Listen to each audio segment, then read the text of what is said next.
Hello and welcome. Today we're going to be walking through an article by Steve Donahoe, which explains how he makes the best queen cells he's ever seen. This is part of Raising Queens, a subject close to Steve's heart. If you have great queens, your beekeeping will be a lot more pleasant and productive than if you don't, and the best way to make great queens is to follow the masters. By the way, my name is Imogen, and I'm reading from Steve's blog article on his website called The Walrus and the Honeybee. I may only be an artificial person, but I'm better at speaking than Steve, so he's delighted that I'm doing this instead of him. So grab a nice cup of tea or coffee or whatever tickles your fancy, and listen to me. Here goes. A year ago, the very idea of starting to raise queens at this time was madness. Such was the hideous weather. This year, spring has been kinder, and I have already done my first batch of grafts. Now, I know that the easiest part of raising queens is making cells, and getting virgins well mated is an important and not always possible step. But today, I'm going to describe how to make the best possible queen cells. In my opinion, the steps involved with making queens, with associated difficulty levels, are as follows. 1. Selecting your breeder queen. As long as you keep notes, this is not very difficult. I choose the queens that made me lots of honey last season, showed no signs of swarming, were well behaved and healthy. Normally, they are going into their third season, but if I buy an inseminated breeder queen, she could be much younger. With bought queens, I trust the breeder. The other thing I try to do is use queens from different lines every year. A breeder queen only provides daughters for me for one season. I want to minimize inbreeding and maximize diversity, while still keeping pleasant and productive bees. Difficulty level 3 out of 10. 2. Making queen cells. There are many ways to do this, and you have to find what works for you. I like grafting, which is not difficult, but it might take a few goes to get into the swing of it. My son picked it up straight away. He uses a bright light and his naked mole eyes. I use some magnifying lenses. We graft into JZBZ cell cups. Once the cells are made, they are easy to handle, whereas if you do the Miller method, with no grafting, it's fiddly to cut the cells from the comb. I'll talk about this in more detail below, but it's easy enough. Difficulty level 6 out of 10. 3. Getting virgin queens mated. This can be a demoralizing stage because it's not going to happen if conditions are poor. They like a pleasant, sunny day, and sometimes those are hard to come by in these parts. We use cell protectors, then place the cells into mating nuclei. The nuclei can be mini plus or full-sized nukes, or those baby ones, such as apideas and cheilers, and must be populated with young bees and have food stores available. Difficulty level 7 out of 10. 4. Introducing mated queens to a new colony. After all the effort of producing a beautiful mated queen, it is very annoying if, upon introducing her to a new colony, they kill her. This happens surprisingly often. There are many theories and methods surrounding successful queen introduction, but I won't go into them here. Difficulty level 8 out of 10. I might give them different scores in a week's time, but that's where I'm at today. Anyway, I wanted to talk about how to make the best queen cells, which will hopefully go on to make the best queens. I have tried quite a few approaches, and I always come back to the method used by Brother Adam, Mike Palmer, and others. What I want to see are big, juicy queen cells with loads of jelly visible in the translucent JZBZ cup, showing that the developing queen has an excess of nutrients to aid her development. The method I will describe achieves this. Time of year. Theoretically, you can make queen cells anytime, even when it's snowing. As long as the right conditions are in place within the cell builder, the bees will build cells. However, the time when all the stars align, when it seems to go best of all, is early in swarm season. For me, this appears to be from mid-April to the end of May, but it can vary. Last year, swarming got pushed into June and July because the spring weather was so bad. When the bees are making preparations to swarm, is a great time to make queens. It's what they want to do anyway. Corey Stevens actually uses colonies that are building swarm cells as cell builders. He gets rid of the cells made by the bees and adds his grafted larvae. The first round may not be as good as the second because initially there is competition from other larvae on the combs. Once these rogue cells are removed, The only way for them to make a queen is to use what the beekeeper has provided. You need there to be drones in hives, of course. I have lots of them wandering about in my hives already, and even if they have just arrived, they should be sexually mature and ready for mating 3 weeks after emerging. I found my first, and only so far, charged queen cell in a colony on 11th April. No doubt the warm and sunny weather was a factor in bringing them along so quickly. Although we are back to grey skies and 16 degrees Celsius, I have faith that I will get some good mating days in early May, and if not, I will have to kill unmated queens and try again. I do make queens into July and sometimes August, but at such times there is much less brood in hives. Brood which I need to create a strong cell builder with an excess of nurse bees. I also have to feed syrup and pollen patties later in the season, whereas right now, natural pollen and nectar is everywhere. Cell building step 1, sealed brood. As part of swarm prevention, we remove a frame or two of sealed brood from colonies that are booming and likely to swarm if not so treated. These brood frames go into nucleus boxes and are brought to my home base, where the queen making happens. Moving frames between apiaries is risky, so make sure you are aware of the symptoms of disease, or don't do it. Mike Palmer keeps brood factory nukes on the same site as his cell builders. We add 8 frames of sealed brood to a Langstroth brood box. The other 2 frames will be mostly stores, especially pollen. This brood box will be placed on top of an already strong colony to make a super strong colony in a few weeks.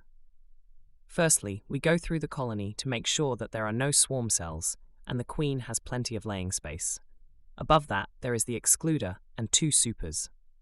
We place a second excluder over the supers, then put the brood box with sealed brood on top. We return about a week later to find and remove any queen cells made in the top box. This is important. A rogue virgin queen will mess things up. Cell building step 2, make it queenless. 10 to 14 days after adding the box of sealed brood, it's time to split the hive into 2 parts. One part will have the queen, but not many bees. The other part will be a monster, bursting with bees, but no queen. We place a new floor beside the existing hive, pointing in a different direction, typically perpendicular. Onto this goes the bottom brood box, the one with the queen, and later on, it gets a super on top too. The queenless hive is set up as follows. Floor, super, brood box, the one that had the sealed brood, now largely emerged. Roof. Later in the season, there would be a cover board on top with a bucket-type syrup feeder over the feed hole, but this doesn't seem necessary early on, unless the weather turns bad. The super on the floor causes bees to move nectar upwards, which is what happens during a honey flow. We shake lots of nurse bees from frames in the queen right hive into the queenless one, making sure that the queen stays where she is, out of the cell builder. Cell building, step 3, grafting. Next, we grab a frame of eggs and young larvae from our selected breeder queen. These are in nucleus colonies on the same site. The bees are brushed off, and the frame is carried to our grafting room, which is a converted shipping container where we also extract honey. The mole and I graft a row of cups each, which is around 24 to 30 of them. Mine are on the top row, and his go below. We have just purchased a bright LED table lamp to help see larvae of the right size, which are those closest to eggs on the frame.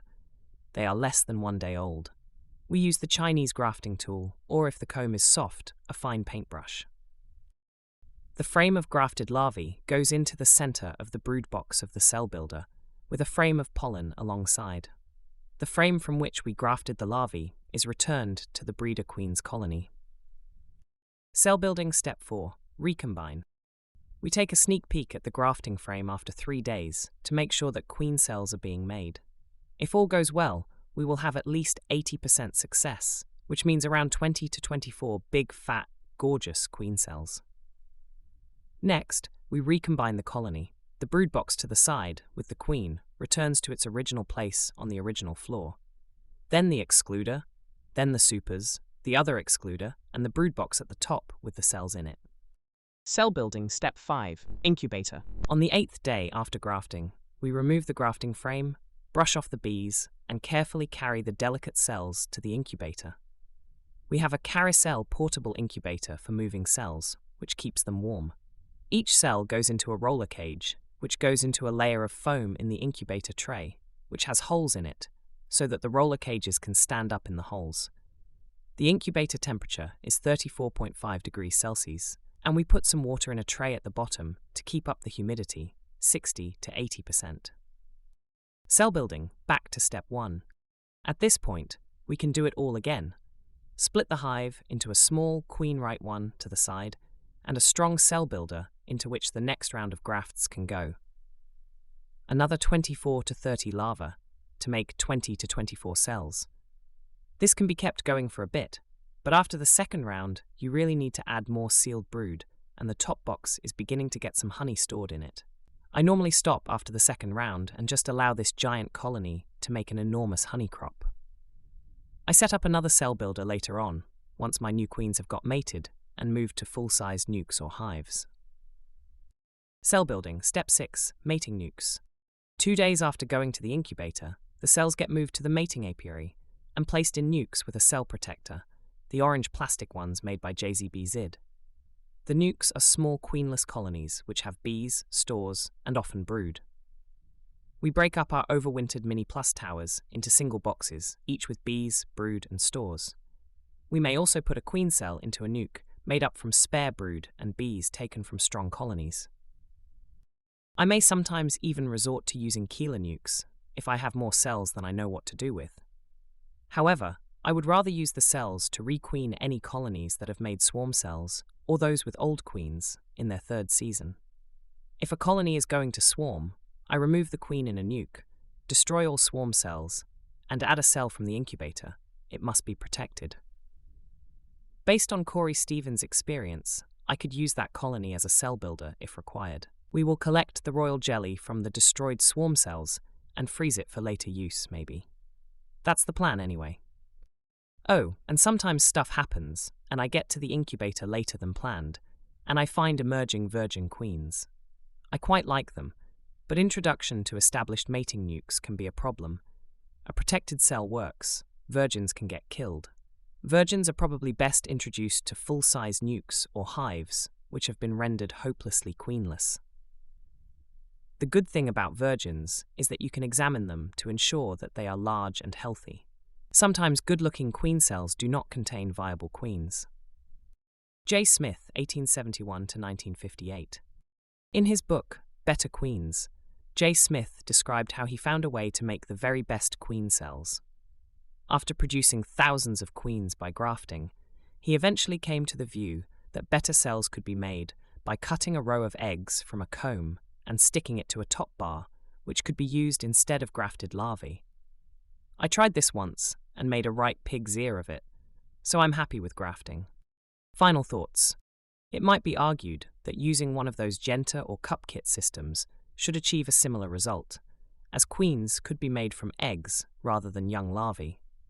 This might further be enhanced by trying to utilize the maternal effect, which David Evans, who runs the Apiarist website, has written about. To achieve that, you'd need to make artificial queen cups, which would be larger than worker cells, and persuade the queen to lay into them.